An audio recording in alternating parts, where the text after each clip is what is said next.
Bienvenue à tous sur le Wrestling News, l'émission qui résume en une journée l'actualité de catch de la WWE, de la TNA, de la Lucha Underground et de toutes les fédérations partout dans le monde. Et comme d'habitude, on commence donc par les titres. Et dans cette émission, il y aura un résumé d'Impact Wrestling et on terminera avec l'Undertaker.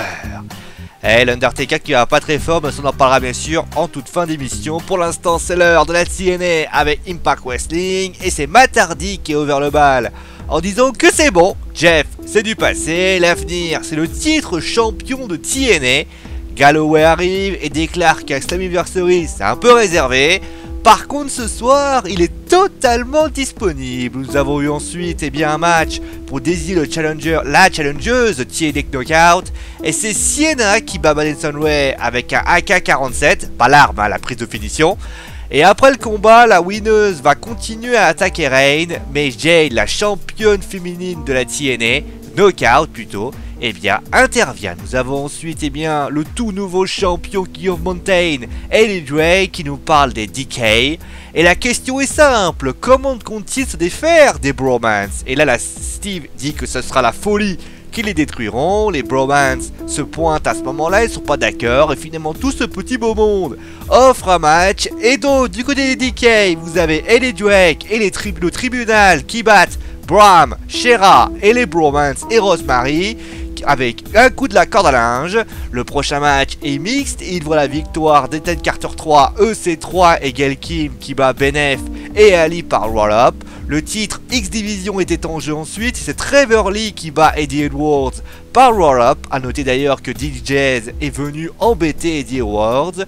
Et du côté de Braxton Sutter, il a battu un lutteur local. Et enfin le main event, c'était pour le titre TNA Heavyweight, Matt Hardy, Drew Galloway. Drew Galloway qui gagne par disqualification, par l'intervention de Bobby Lashley.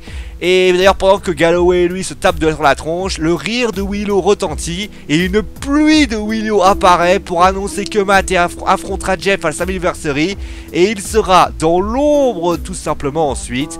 Après cela, Jeff attaque son frère, concluant le show. Allez, maintenant on termine avec l'Undertaker et vous dire la vérité, je n'aurais jamais pensé le dire, mais le Deadman est en froid avec la WWE et plus précisément avec son président Vincent Kennedy McMahon. Et depuis cette brouille, l'Undertaker a déjà indiqué qu'il ne lutterait plus jamais à la WWE. Mais la question est de savoir, mais vous allez me poser, quelle est cette brouille? Elle est liée à Shane contre l'Undertaker à WrestleMania. On va se rappeler un peu du résultat. Shane affrontait l'Undertaker et s'il gagnait, il contrôlait WWE Raw. L'histoire nous dira qu'il a échoué malgré une descente du coude du haut de la cage. Mais ce qu'on avait ignoré avant cette news, c'est que c'est bien l'Undertaker qui a souhaité la victoire, car Vince avait un but, faire gagner Shane McMahon et ainsi débuter la fameuse storyline finalement du fait que il y aurait une division que Shane aurait gardée, donc ça aurait été Raw, et l'autorité aurait dû batailler pour la récupérer. Malheureusement, et oui, le désir du Deadman a primé,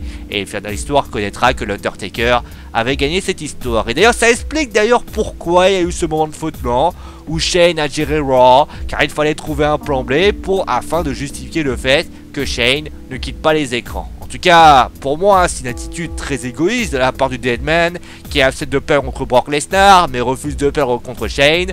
En tout cas, sachez que Vince tente toujours de discuter avec lui, notamment d'un match à WrestleMania 33, et que de toute façon, c'est impossible. D'ailleurs, pour ceux qui imagineraient que l'Undertaker aurait des envies d'ailleurs, il faut savoir qu'il est impossible pour l'Undertaker d'aller dans une autre fédération puisqu'il doit lutter un match par an. C'est dans le contrat de la WWE, sinon il n'est pas payé. Voilà une news d'ailleurs qui peut paraître très étrange et qui décevra sans doute certains fans de catch et notamment de l'Undertaker. On espère bien sûr que tout ceci s'arrangera, mais bon, ça vous le savez, les voies de la lutte professionnelle sont impénétrables. Bon allez, maintenant c'est la fin du Wrestling News, j'espère qu'il vous a plu.